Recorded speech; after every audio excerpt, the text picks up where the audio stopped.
During a decade of war 20 years ago, the whites warned that he was the devil incarnate, a black guerrilla leader who would destroy their country and kick out the whites. 17 years since independence from Britain and a sweeping election victory, my guest on Hard Talk remains firmly in power. Too firmly, say an increasing number of white and black voices who question his aloof style and his method of government. You've been in power now for 17 years. Only now, you say, is Africa pulling itself out of the dark age of what you call unreason, cruelty and irrationality. You blame the colonialists of Europe for the legacy. They left leaders like you in Africa.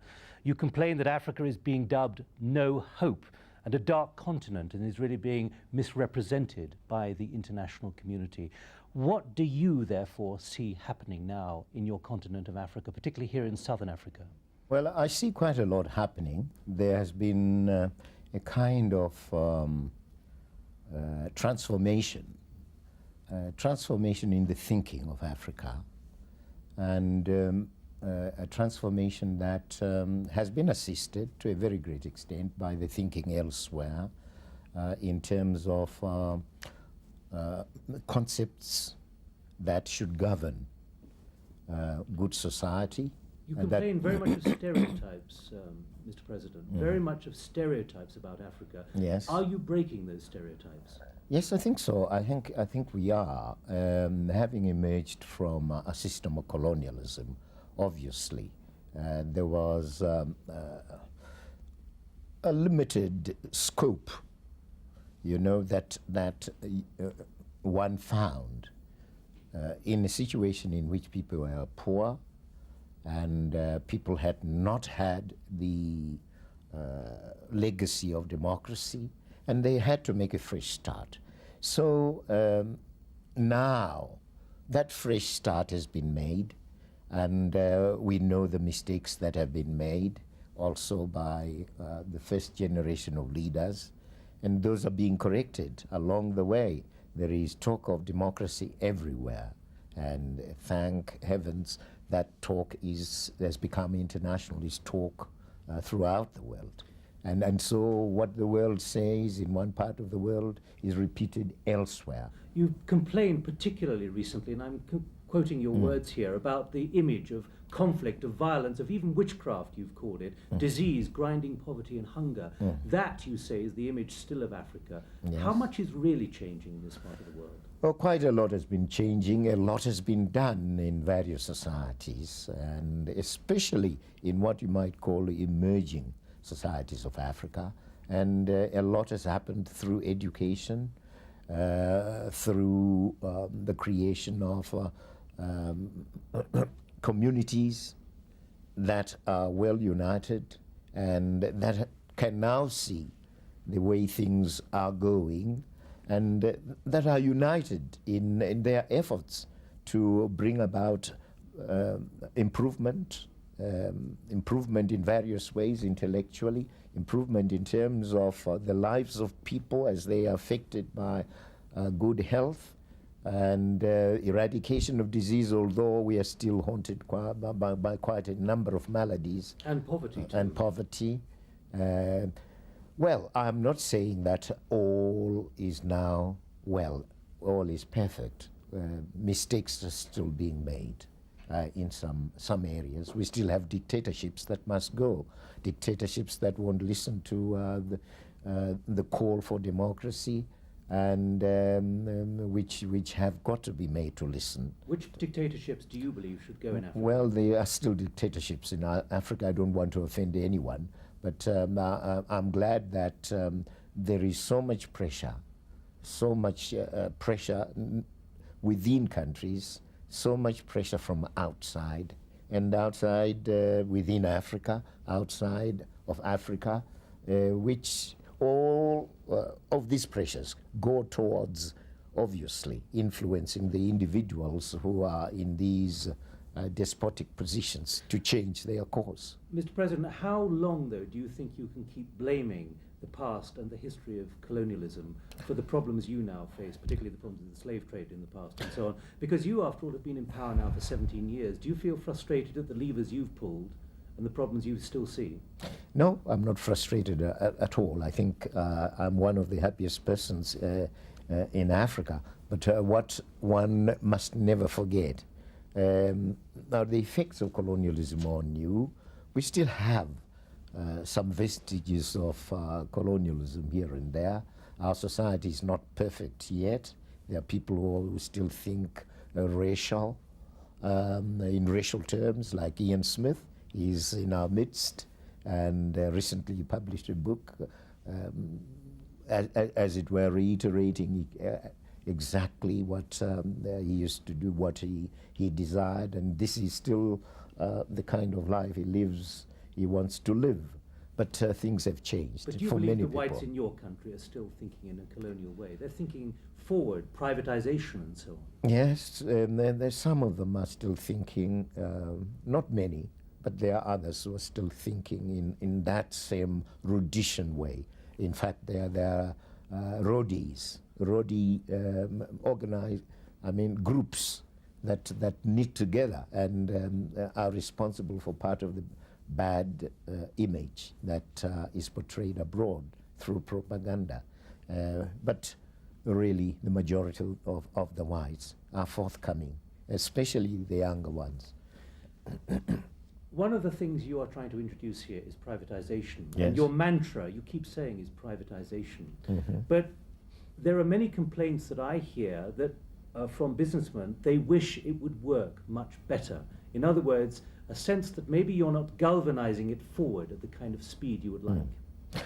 But when you talk of privatization in this country, really you're talking of just a small and insignificant area that is still controlled by government.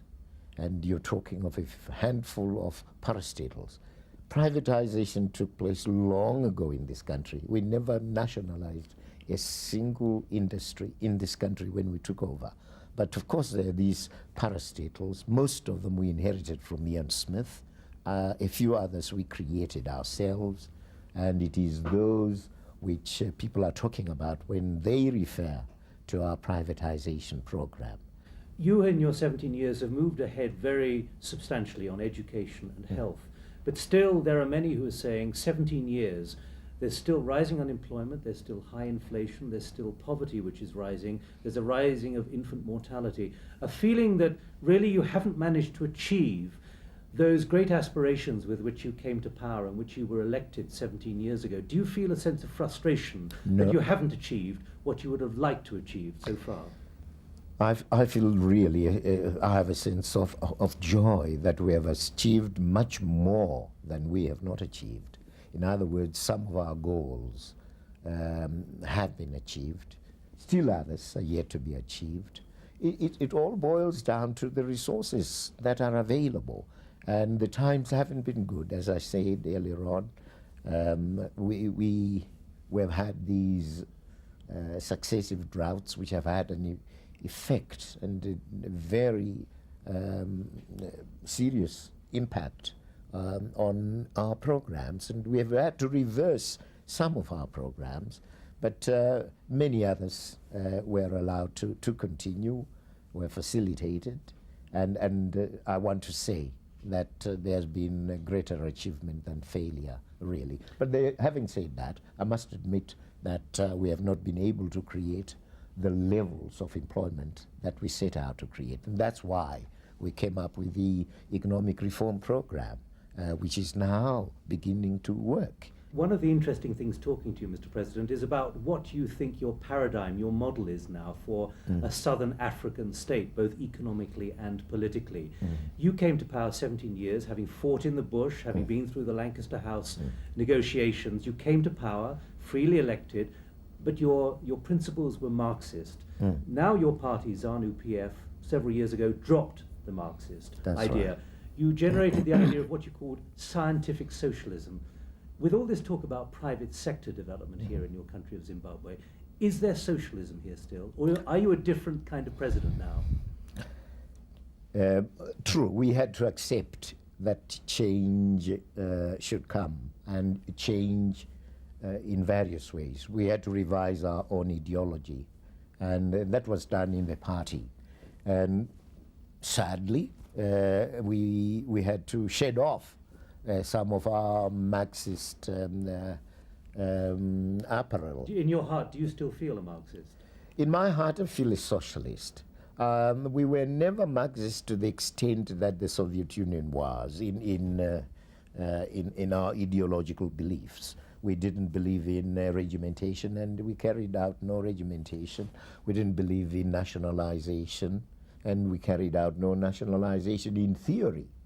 In fact, we were more Marxist in theory than we were in practice. And so when time came for us to review the situation, including our ideology, we had this history of our performance, and we say to ourselves, yes, we have in theory been Marxist, but what Marxism have we practiced since 1980?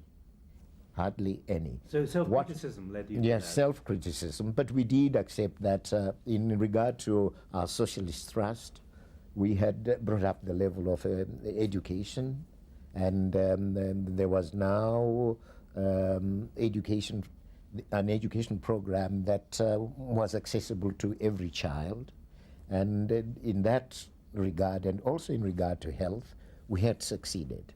But we hadn't succeeded in promoting industry and its development. And so let's open up, let's remove those brakes which prevented the expansion of industry, kept out investment, and that's how we did it. So on the one hand, we will be capitalistic in our thrust, but we have to retain a socialist thrust in regard to social services. And in regard to the poor we shall always have. And in regard to the development of the peasantry, and of course taking care of the people in times of hardships as in times of droughts. But on the other hand, here are you talk time and time again about democracy. We have democracy here. Democracy is about the future of Southern Africa. In a sense, do you instinctively, Mr. President, wonder if actually a form of authoritarian democracy is what is going to generate economic development? Because after all, your party, ZANU-PF, has 147 of the 150 seats here. Yes, sure. That is because, one, the people have continued to regard us as the party responsible for the new dispensation that they now have in the country by way of a free society, democracy, etc. Two, because of our unity. The two parties came together, and that then obviated the possibility of another party emerging in those circumstances as an opposition party. It will take time for an opposition party to grow here. But the divergence of views has started to show itself even within the party, and it's for the better. If at the end of the day you accept there is that divergence of viewpoint, and the various views are expressed, but as long as they end up through an acceptance that those whose view is preponderant carry the day, then there is nothing wrong with a divergence of viewpoints. What do you say to those who say it's still very much an authoritarian system here, despite the way you always talk about democracy and pluralism? I don't know what you call authoritarianism. The decisions of the party. Virtually single party. The decisions of the party, they find expression, obviously, in government through policies. And if you can call that authoritarianism, well, there it is. But how else do you do it? Do you feel uncomfortable if there is an opposition? There is almost no opposition in this country. No, I don't feel uncomfortable at all. And there is room for an opposition to grow. But unfortunately, there hasn't been people with real views you can call progressive, sufficiently progressive, more progressive than our own, which can command support I take it as time goes on that's bound to happen. And when it does happen, you can't lament it has happened, except the people who have wanted it. But having said that, may I say, we cherish our unity, and we believe that without unity, you can't succeed at all. And hence, we would want to keep united as a people.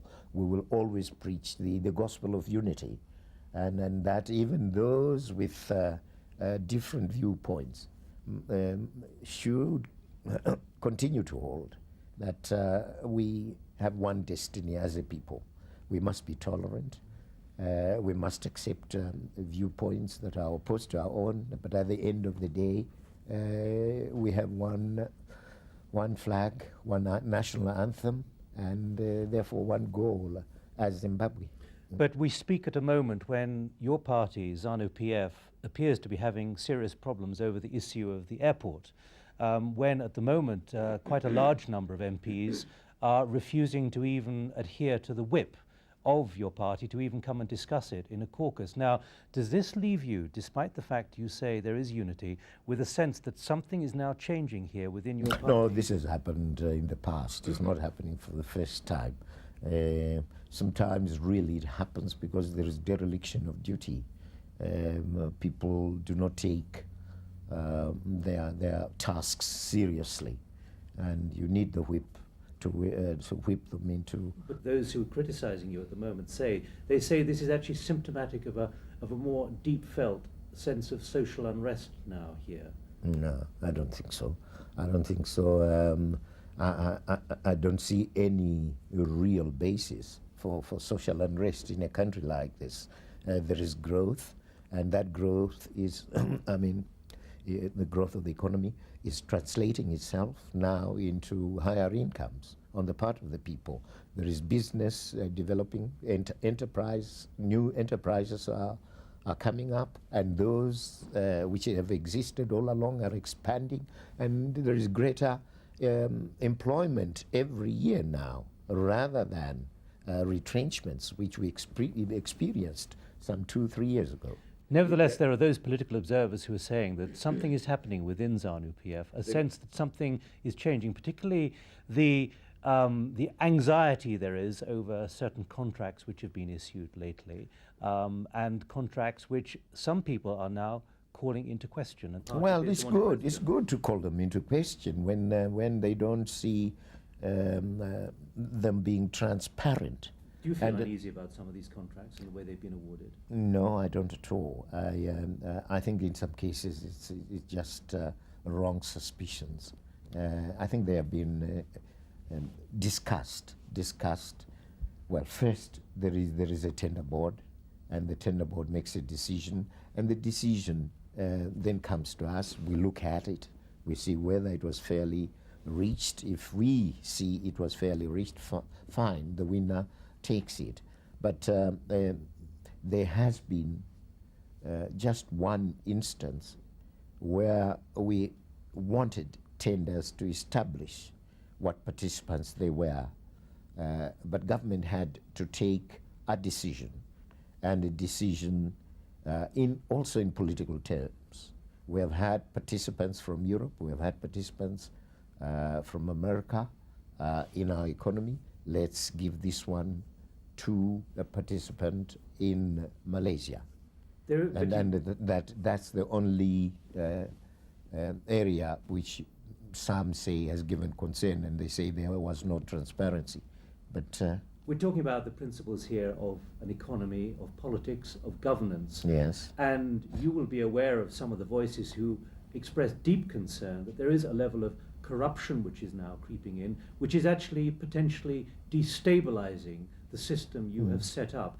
How do you see it, Mr. President, from your position? Do you accept that this is actually something which is now a serious problem for Zimbabwe or not? I don't think it's as serious a problem as it is in some countries. But any corruption at any level is something we must fight against. And in Zimbabwe, it is in the area where persons ask to be given something for them to perform what is really their duty to perform. If, for example, the police at a border post ask to be rewarded for performing their duty, and immigration officers, for him to issue a visa, asks for something, for a tip, that's wrong. And we but I think we're talking about bigger deals here. We're talking about bigger deals, awarding of contracts, that kind of thing. A sense that the government is not necessarily as clean as it should be in this. That I haven't heard about. Deals are awarded with the consent of government. And I do not know of a deal where government has received commission. There may be the tendency on the part of some of the contractors or those who participate in tenders, on the government side as well, to give commissions and talk to some influential person and tip them off. That perhaps has happened. We only go by suspicion and by what people say, but hearsay is not always the truth. But do you feel comfortable with the idea of commissions to investigate this? Because there has been a hint that at times the government has backed away from commissions, fearful of what those commissions will uncover. This is what the so-called opposition press says. There is nothing that we have fought away from or shied away from, and that needs investigation. There is reference, for example, to the issue of the war victims' compensation, and that people who should not have applied for it did apply for it. And we asked the Ministry of Public Service, Labour and Social Welfare to go into it. And they're going into it. They've produced a list, which I think does show precisely that yes, some people who should not have applied did apply, including some high-standing people in government. Mr. President, we started off discussing today Africa. Could I return to Africa? We have had an extraordinary upheaval recently in Zaire, now the Democratic Republic of Congo. What has this told you about the future of Africa and the future of people like Mr. Mobutu, President Mobutu, who tried to cling to power? I've learned nothing. I've only seen the experience elsewhere being repeated in Zaire. Is that a continuation of what you started here? We did it here. They've done it in South Africa. They did it in Namibia, did it in Mozambique and Angola. And what has happened in Zaire has only this difference, that the oppressor has been an indigenous person, is the Zairean, or Congolese if you want. But in our own situation, the persons were foreigners, and had been foreigners who had established themselves here. Do you see now a new model emerging for these kind of nascent democracies, like in the Democratic Republic of Congo? Well, we see democracy being redefined in Africa, but of course the parameters have got to be the same, and there is no greater parameter than that any system of government must be an expression of the will of the people, and however the people are organized. President Robert Mugabe of Zimbabwe, thank you very much indeed for talking to us on Hard Talk. Thank you very much indeed.